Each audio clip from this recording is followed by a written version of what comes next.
And so these great mystics and masters in the East will say, who are you?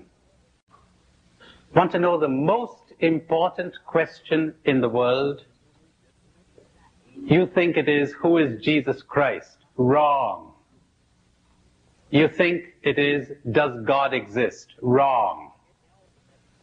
You think it is there a life after death? Wrong. You know, it's a funny thing. Nobody seems to be grappling with the problem of, is there a life before death? No one. No one. And my experience has been that it's precisely the ones who don't know what to do with this life who are all bothered about what they're going to do with another life. Really. That's one sign that you're awakened. You don't give a damn what's going to happen in the next life. You're not bothered about it. You don't care. You just don't care. Not interested. Period. Somebody talked about eternal life a little while ago, the gentleman there. You know what eternal life is?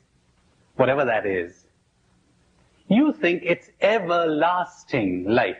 But your own theologians will tell you that that's crazy. Because everlasting is still within time. It's time perduring forever.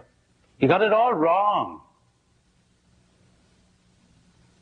Eternal means timeless. No time.